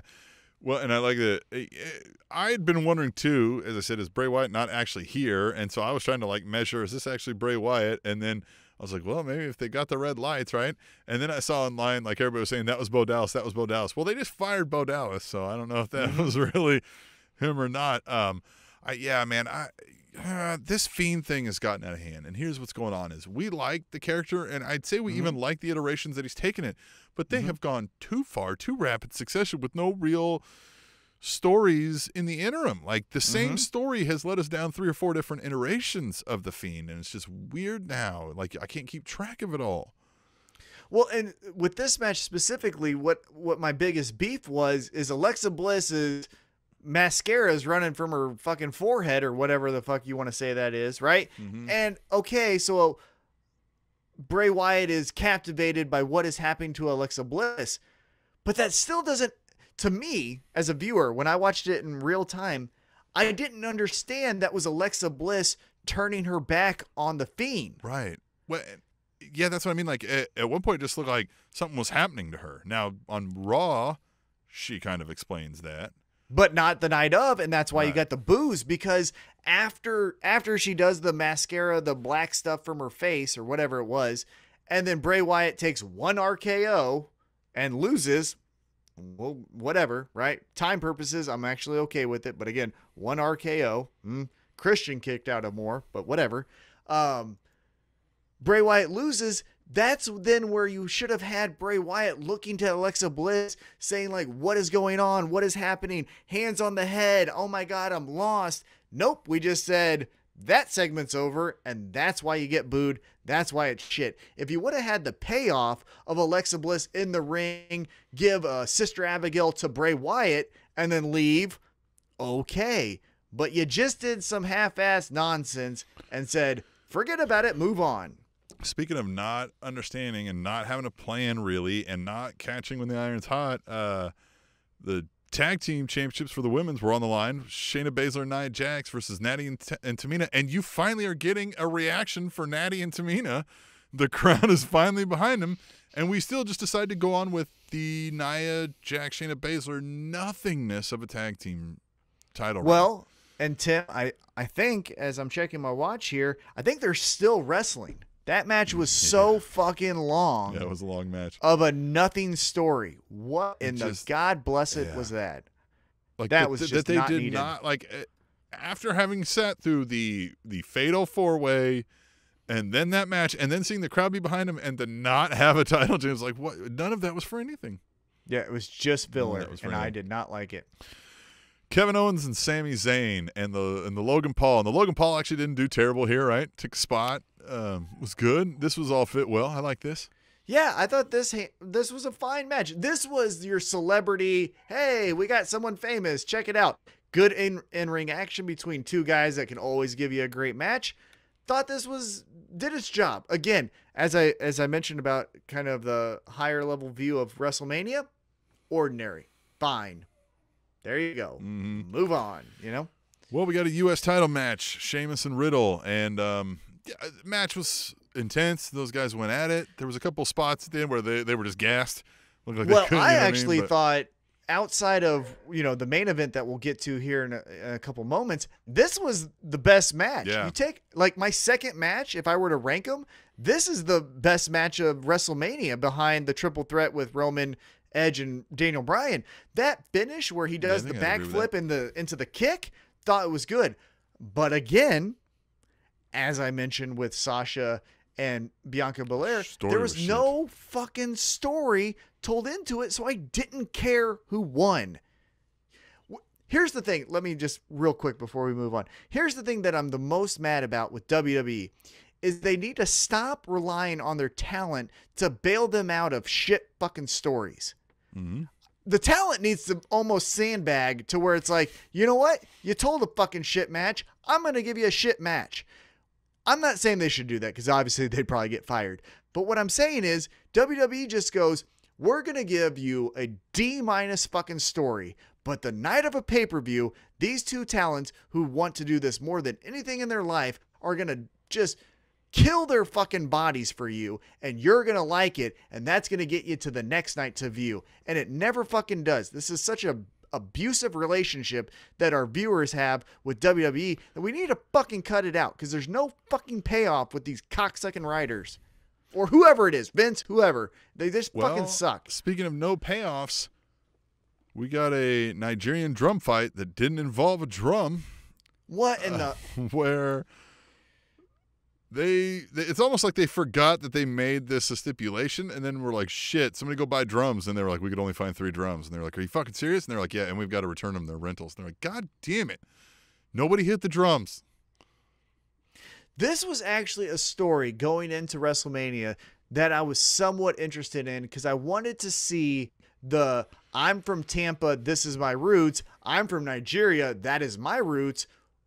The rubber meets the road. Yeah, but we should have known you lose your hometown in WWE.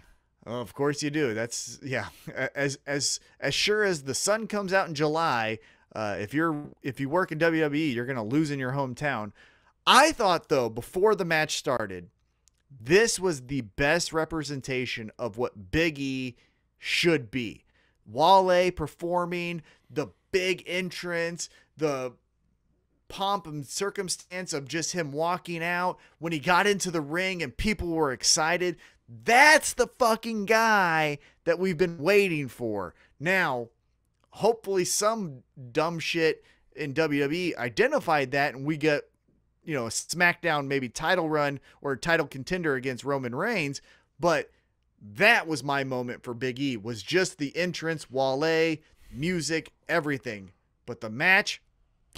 Well, the ending where we got Dabo Kato, who is probably not going to be called Dabo Kato, coming to the aid of the Nigerian prince, and we got a title change. Yeah, and actually, this was another big theme of WrestleMania weekend. We didn't talk about it at night one because it was forgettable, but AJ Styles and Omos become the... Oh, yeah, we did miss that, huh? Raw, yeah, because it wasn't fucking... It didn't care. And honestly, it really didn't. But Omos and AJ Styles become the tag team champions. Omos again too. In that, I don't think he did terrible. It was very ordinary. It was very ordinary. Yeah. Yep. I thought though at the end of WrestleMania, someone should have brought up, and I said it on our Twitter at Table Show.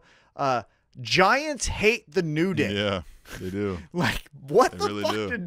What did the New Day do to Giants? Because they seem to all fucking hate those 3 members. Yeah. Women's Championship, Asuka, Rhea Ripley. Holy shit. Clunk fest. Not... Dude. And let's even go to their Raw match. It was just 2 left feet trying to lead a match, and it did not make... not good. This was not ordinary. This was not good. No, I will say that. And Rhea Ripley's been given a shaft here because how's she supposed to get over? Like, nobody's going to take this seriously. Nobody cares. Well, and I don't even understand what her character is because if you listen to the piped-in noise on Raw, she's getting boos. Again, if you're watching Spanish Announce Table on YouTube, you're seeing me do the air quotes here.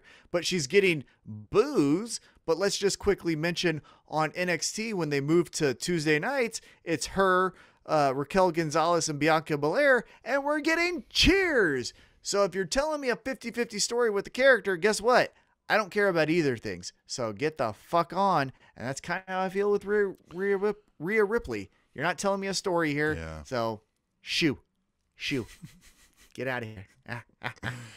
Well, then the whole event was saved by, if it's not a top 10 WrestleMania match of all time, it's nearing it. The Universal Championship triple threat, Roman Reigns, Edge, Daniel Bryan. God damn, this was a match. Just well constructed, A to B to C. Nothing really messed up too much to where you had to go back and do another spot again. Jey Uso selling his body for every spear he took or every knee from Daniel Bryan he took. We got some concertos. You got some concertos. You got Jey Uso costing Edge the finish at the very end, which then made Roman Reigns feel like he was $1 million because he pins both fucking guys. This literally felt like a fight to the death. This literally it was felt so like that. The spot cool. where they both got him in that front, I don't know what lock they had there, and then they're headbutting each other trying to get the other one off. Oh, so fun. Yeah, everything about this match was captivating, intriguing, interesting. I thought it was really done well. Again, you get Roman Reigns, the picture of him pinning both people, but then if you watch the match, you know, like, you didn't really beat them. Jey Uso helped you. And so that story alone, moving into SmackDown's Edge put Daniel Bryan out like that. Like, yeah. It was just very well done. Yeah, that's the great fallout that's going to be happening tomorrow as we're recording this on Thursday night. I'm excited for that one. But, you know, I that's think the most interesting story. We've summed up WrestleMania, I think, throughout the whole thing of just like, it just feels ordinary, guys. And they just feel like they put in a half-ass effort to get a B-plus result. But I don't know. None of us do. So shut the fuck up if you're going to hashtag tweet the table and tell me that Roman pitched an idea and they said no, or Bianca pitched an idea and they said no going into WrestleMania. You don't fucking know. Dave Meltzer doesn't fucking know. There's only a couple people who know. Vince, the talent, and the writers. So shut the fuck up. What I will say, though, as an outsider viewing this product, it felt like, again, shitty fucking writing with the talent saying, you know what we're going to do? We're going to bail you out one more time. And they did great. But when you don't give me a good story, it feels like it's just another fucking event. And that's why, again, WrestleMania to me was ordinary. Well, what isn't ordinary is the level with which we let you, the fans, interact with us right here on the podcast. And you can do that in a couple different ways, and we're going to show you that right here, right goddamn now.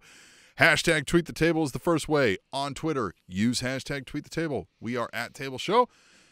Like Tom said, we live tweet during the Dynamite, sometimes other events. Throughout the week, we're tweeting stuff out. But hashtag Tweet the Table, you can use that any time of the day, anytime. We love hearing from you. You've got a storyline suggestion, you've got a joke, you've got a question. Throw it out there. We're going to read some of them right here, and I've picked out 7 of the best, Tom. Best? Tom, right here. Let's start with @Theo75. He says, trash ending. The Apex bathroom break defeats The Fiend with a lame KO. This match gets 4 out of 5 cornet faces. Hashtag Tweet the Table.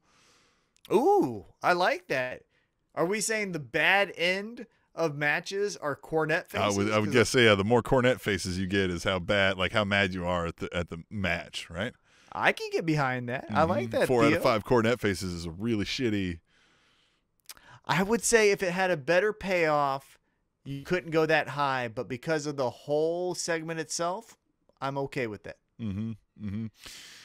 At Katie First Lady says, well, definitely thought night 1 was the better of the two. A lot of these matches seemed to drag, while others were fine, but nothing spectacular.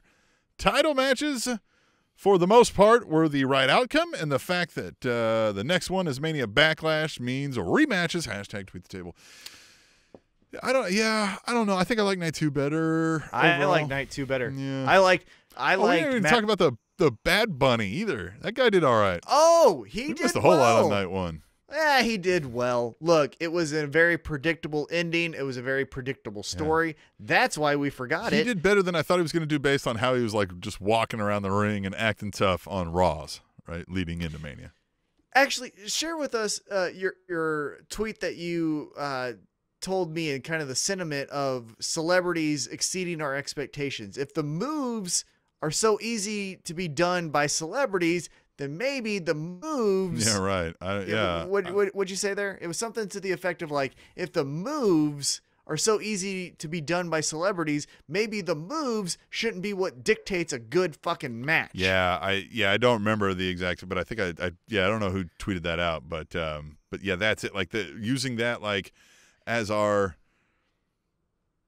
guide, right? Like this match was so great because they can do all this flips and shit. Well, yeah, but like a celebrity can come in here and learn how to do some of those in a month and a half and get by in a decent match, especially if you told an amazing storyline around it, right? I mean, it's how you formulate. Ms. Morrison did great in that. But at any rate, let's move on. At WIR Cata says, we truly don't deserve the greatness that is Bayley. # tweet the table. Bayley's fun. God, she's great. She's doing well.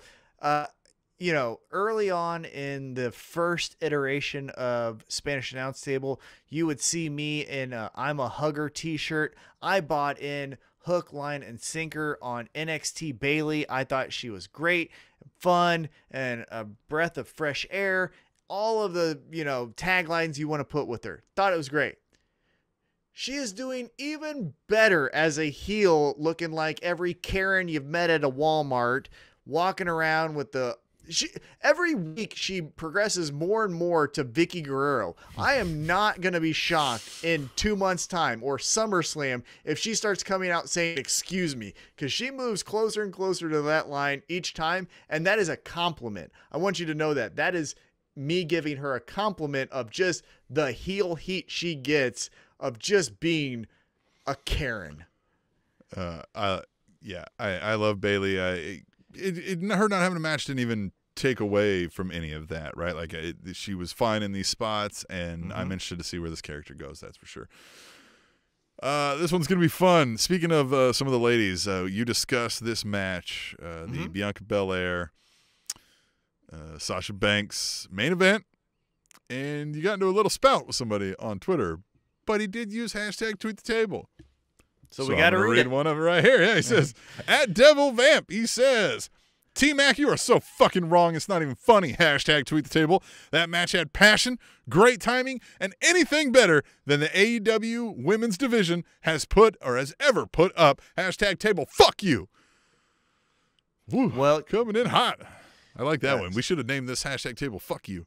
I like it. We still can. Yeah, it's our show. So Devil Vamp. We steal that from you. Yeah. So, Devil Vamp seems like you need some help. So I'm going to say talk to a friend, not me.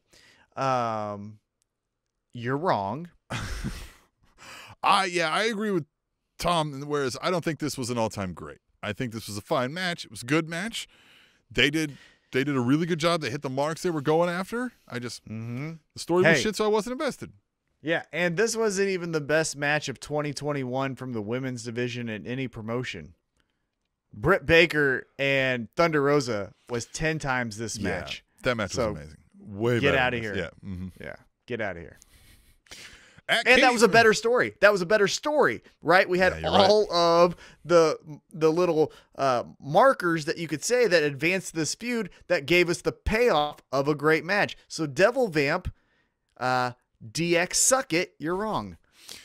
But we love you. We love everybody in the Table keep Nation. Listening. Like love everybody you, pal. in the Table Nation, especially Cutie Marshall. We love all of you guys. Use # tweet the table. We're going to read some of them right here. And go check out # tweet the tables while you're scrolling through. See what else everybody's saying. Comment to each other. Make friends. And not like you guys made friends, but make friends. At Katie First Lady says, well, a positive about the weather delay, getting all these backstage interviews out of the way, and emotions running high. # tweet the table. I thought it was a weird feeling when that rain delay was happening, because with rain, that doesn't follow any type of time construct. Like, it could rain for 2 days. And so it was just this like, are we going to do this?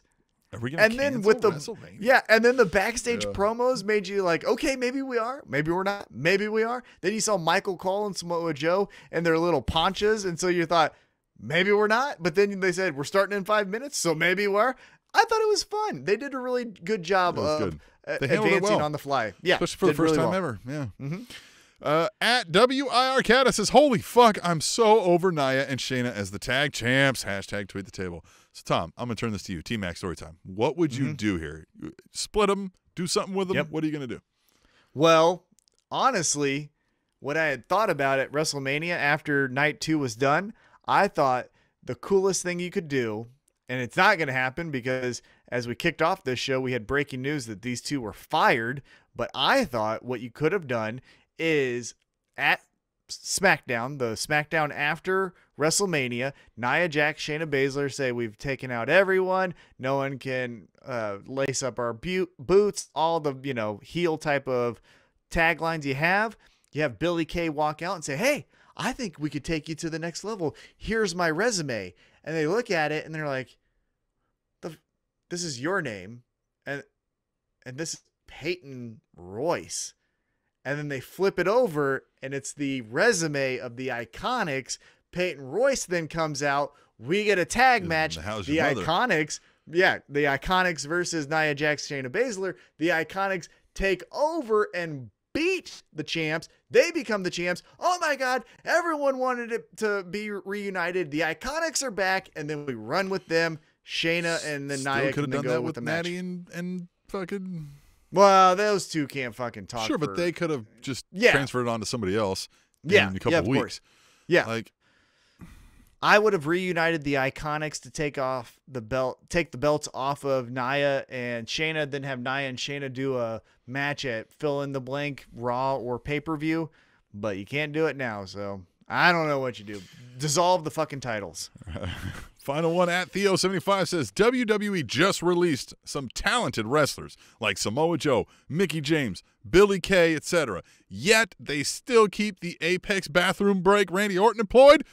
What in the blazes are they thinking? Hashtag tweet the table, hashtag Cornette face. Hey, there's times when you could have said that. 2017, there's some years where Orton's money.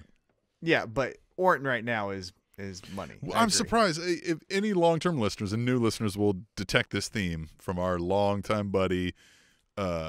Nobody supports us more than Theo than probably QuickTime Marshall, if I had to guess. But Cutie, we love you, buddy. Next week, Cutie. Next week we'll get you in here. He's not a big fan of Randy Orton, but now still he's doing his best work ever. Yeah. And man, you think Theo watched the Broken Skull sessions? You think he watched the Broken Skull sessions? Theo, hashtag tweet the table. Let us know what you thought of the Randy Orton. If you haven't, Steve tell Boston. us if it changes any of your mind, Definitely. Hey, by the way, was that the last tweet the table? That was the last tweet the table. Before we go into, I believe you said we have an email, correct? Yes, we do. Before we go into that, though, did you see the Chris Jericho Stone Cold Steve I have Austin not Broken finished Skull? it. I think I'm about halfway through, and it's awesome. It is so interesting. I tell you what, a guy in Chris Jericho who says, "I'll do whatever the fuck I want. You try to tell me to say something or do something, and I'll give you 2 middle fingers." And Stone Cold to say, "Hey, I'm just doing this because I like paychecks. I don't need this shit either." Yeah. These two guys coming together and just shooting the shit. So authentic, so great. Love every second of it. You mentioned emails. We've got emails. Well, we've got an email, but we can always use more emails. Of course. tableshow@gmail.com, right? Twitter's @tableshow. We're tableshow@gmail.com. Send us an email. We may or may not read it. I'm definitely reading this one because this one is from an old buddy to the show, Ash H. We used to call him A.H. Walker. Right? Yeah. Right. Hey. He says, "Gentlemen, long time no speak. First things first, I'm sending this email from work because fuck my job." Yeah. We can support that. Totally support your decision. "Despite the low expectations and the less than exciting storylines, I really enjoyed WrestleMania. Kevin Owens and Sami Zayn can never get old to me. The world title and women's title matches were great, and I have no real problem with most of the finishes of most of the matches, although Roman didn't need to pin both Bryan and Edge. What I do have a problem with is the Fiend Orton match. This should have been the blow-off, so Bray can finally get a win on Orton, but he took the L and ruined what was a creative, albeit a bit stupid rivalry. And as Bray goes into his feud with Alexa, I have to wonder When we'll be free of supernatural elements in storylines. We all know wrestling itself is silly, and we're not supposed to take it seriously. But at this point, it's becoming cringeworthy, and wrestling shouldn't be that way.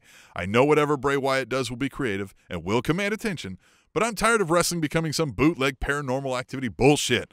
Lol. Also, Tom, I saw your Twitter exchange with Vamp. No, yeah. Awkward. Anyways, I'm done. Thanks for reading my rambling bullshit, lads. Glad to see you guys are still doing this podcast. Have a good one. Ash. Hey. P.S. Damn it. You guys still accept donations? Think I'm overdue on giving you guys a few dollars. And we do if you go to SpanishAnnounceTable.net. There's a PayPal link right up there. If you know what the PayPal logo looks like, click it. If you don't know what the PayPal logo looks like, ask us. Tableshow@gmail.com. At Tableshow. We'll send you links. We'll get you ways you can send us $1, right? Or more. Or you can buy as much as you want to give. Or you can do whatever you want. I agree. We are no fans of the supernatural, paranormal, sci-fi world of entertainment. Mm-hmm. I did like Undertaker storylines. I liked Mankind's storylines, right? I like some of the Sting Kane. Crow stuff. So Kane, right? This would work just fine. If it was, there's some cringe-worthy stuff, right? I agree with him. Like, it goes a little sometimes where I'm like, this is, jump the shark, right? So, yeah, I agree with him a little bit on that. Yeah, I'll agree with that. I think, on one hand, I liked the aspect of possessed Randy Orton cutting a promo on Randy Orton on Raw. Brother smacks himself down. Yeah, that was captivating, and what's the next step? But, if you yin-yang this and you go back on the other end of the spectrum, him spitting up black goo like Ultimate Warrior and Papa Shango in 90, whatever the year was, is not great. And so the thing about it is, it's very hard to walk that line and do a Randy Orton cuts a heel promo on Randy Orton and then black goo from Randy Orton's stomach or wherever it came from. And so credit to them for at least taking the chance. I will never fully shit on a storyline that at least puts forth effort to say we're trying something new. The worst thing I think pro wrestling can ever be is, you know what used to work? ABC. Do you know what we're doing again? Run it back, brother. Yeah, I can't. No, I'm never going to give credit to that either. That is not True that. entertainment. So for them to at least say, you know what we're going to do? We're going to have some Bugs on the ring. Yeah, evil fucking thing. Good try. Good right? try. It wasn't good, but good try. Keep trying, right? Because if you say 10 things, one of them's going to be great. Yeah, they're going to keep trying this Randy Orton Bray Wyatt thing. This is going to be a long time rivalry for years to come. As long as both of them seems still that wrestling. way. Yeah. It definitely seems that way. Now, the interesting aspect from Ash's email, though, that I want to talk about real quick is he's assuming we're getting a feud between Bray Wyatt and Alexa Bliss. I don't agree with that. I don't even think these two are going to see each other until SummerSlam, WrestleMania, big pay-per-view. I think what we saw at Monday Night Raw was Alexa Bliss saying, you guys wanted a female Fiend? You got one in me. Yeah, she doesn't have to be tied to the Fiend now. They've got a supernatural girl in the world. We have the story of how she got there. And it wasn't just we go. Alexa Bliss went away and then came back weird. And also, if you caught Charlotte Flair, who debuted again on Raw, she cut down a lot of women, one in which was Alexa Bliss. First of all, let's hit that because that was post-Mania and we didn't discuss it. And thanks, Ash, for the email. Love that. Thank you so much. More people. And yes, by all means, you're way overdue for donations, dude. Way overdue. In fucking years. If you send us another email, we'll actually tell you the amount. No, I'm kidding. Yeah, I've got it. I just got to run the script over here. Charlotte's promo. I liked it. So, yeah, I thought it was good, but here's what I'll say about Charlotte coming back. As good as it was, and it was good, felt like we've seen this again, right? I can tell you so many times of Charlotte thinks she's the queen bee, and she's going to tell you that she's the queen bee. Saw it when I used to tell you that Charlotte was the best heel in WWE a couple years ago, and we're seeing it again. Again, what I'm saying here is ABC worked. So let's do ABC again. And to me, okay, nah, I'm not going to be fully invested because it's the same song and dance. You're playing the hits, pal. And for as good as Charlotte is as a heel, I need a new wrinkle in why she's the heel this time instead of, I'm the best. Cool, you said that last time. What are you, John Cena? I didn't like John Cena either. So fucking come up with a new tagline here. But going back to, I think Alexa Bliss, Charlotte is where we're going. You know, again, not next week, but that's where we're going. And Bray Wyatt essentially said in his Firefly Funhouse, I'm reborn. I'm renewed. So that tells me I'm going this way. And so I don't think we are necessarily going to get Alexa Bliss. You may be right. Bray Wyatt. It'll be interesting to see where we go. But I know where we're going, and we're going to go about our lives, and we're going to leave you. We survived another tax day, the Axe Day. Mm-hmm. And we're still here. You didn't get rid of us yet. So. Yeah, suck it. Ha ha. The Spanish announce table.